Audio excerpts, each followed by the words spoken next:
औज़ुबिल्लाहिमिनश्शैतानिर्रजीम बिस्मिल्लाहिर्रहमानिर्रहीम। Welcome back to the new lecture.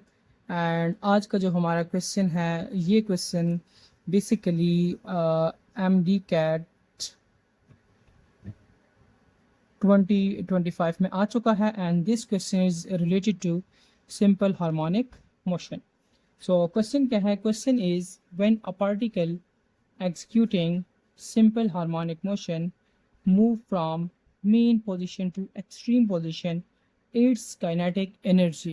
तो आपसे कह रहे हैं कि जी अगर आपके पास ड्यूरिंग सिंपल हार्मोनिक मोशन एक ऑब्जेक्ट जो है वो मीन पोजीशन से एक्सट्रीम पोजीशन की तरफ जाता है तो आपके पास उसकी काइनेटिक एनर्जी के साथ क्या होगा। तो इसको अंडरस्टैंड करने के लिए मैं आपके सामने एक पेंडुलम एज्यूम करता हूँ। Let's say this is a simple pendulum and इस पेंडुलम को ही हम डिस्कस करते हैं। ये पेंडुलम का स्ट्रिंग आ गया and this is its mean position and then ये जाएगा किसी एक अपनी एक्सट्रीम पे। सो लेट्स से ये आ गई इसकी एक extreme position, this is extreme position.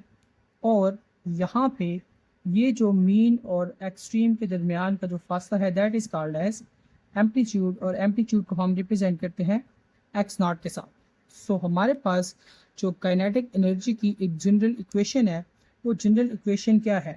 सो हम लिखते हैं कि सिंपल हार्मोनिक ऑसिलेटर जो होता है उसकी जो जनरल इक्वेशन है that is 1/2 k x not square minus x square.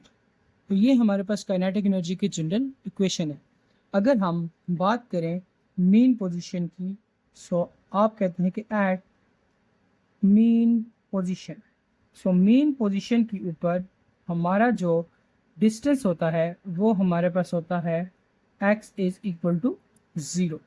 तो अगर आपके पास मीन पोजीशन पे ये काइनेटिक एनर्जी फाइंड की जाए तो हमारे पास क्या आएगी? Kinetic energy will be equal to 1/2 k, यहाँ पे हम पुट करते हैं x not square minus 0 square and it will become kinetic energy is equal to 1/2 k x not square and this is the maximum value of kinetic energy. अब ये तो mean पे हमारे पास काइनेटिक एनर्जी की value maximum आ गई। अब हम इसको डिस्कस करते हैं एट एक्सट्रीम पोजीशन, कि अगर हमारे पास एक्सट्रीम पोजीशन हो तो उस टाइम हमारे पास x जो है वो बराबर होता है एक्स नॉट के, क्योंकि मीन से जब एक्सट्रीम तक आपके पास आ जाता है तो displacement and that displacement will be maximum, and maximum displacement को हम एम्पलीट्यूड का नाम देते हैं। तो हमारे पास ये इक्वेशन कुछ यूँ आ जाएगी, kinetic energy will be equal to 1/2 k, यहाँ पे आ जाएगा x not square minus x not square and यहाँ पे ये दोनों टर्म कैंसिल होकर हमारे पास आ जाएगी 0। सो 0 मल्टीप्लाई बाय एनीथिंग इज 0। सो हमारे पास यहाँ पे ये जो काइनेटिक एनर्जी की वैल्यू आई है दिस इज़ 0 एंड आप इसे कह सकते हैं कि this is a minimum value. इसका मतलब ये है कि आपके पास मीन पोजीशन पे जो काइनेटिक एनर्जी की वैल्यू है इस जगह पे वो हमारे पास है मैक्सिमम, और इस जगह पे हमारे पास क्या है? मिनिमम है। एंड क्वेश्चन में ये ही कहा हुआ है कि आपके पास अगर वो मीन से एक्सट्रीम की तरफ जाता है तो आपने ये बताना है कि आपके पास जो काइनेटिक एनर्जी है उसके साथ क्या होगा। तो हमें नज़र आ रहा है कि यहाँ पे मैक्सिमम थी, यहाँ पे 0 हो गई है, मिनिमम हो गई है। इसका मतलब है कि काइनेटिक एनर्जी कम हो रही है एंड जो ये मीन से एक्सट्रीम की तरफ जाएगा तो आपके पास काइनेटिक एनर्जी कम ही होती जाती है। सो यहाँ पे आपके पास जो करेक्ट आंसर होगा that is answer B, decreases continuously and become 0 at extreme position. So ये हमारा आ गया इसका करेक्ट आंसर। सो इस तरीके से आप इसका आंसर कर सकते हैं।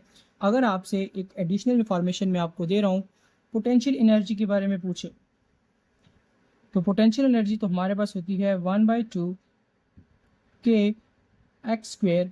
तो आपके पास ये जो पोटेंशियल एनर्जी है एट मीन पोजीशन, मीन पे पोटेंशियल एनर्जी 0 होती है और एट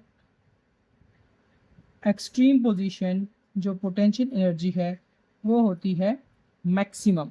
सो ये हमारे पास kinetic energy and potential energy का ट्रेंड है for simple harmonic oscillator. So ये था आज का हमारा क्वेश्चन। इस तरह की अच्छी अच्छी वीडियोस देखने के लिए हमारे चैनल को लाइक करें, सब्सक्राइब करें, कमेंट करें, फिर बेल आइकन पर प्रेस कर दें ताकि हर नए आने वाली वीडियो आप तक जल्द अज जल्द पहुँच सके। Thank you very much.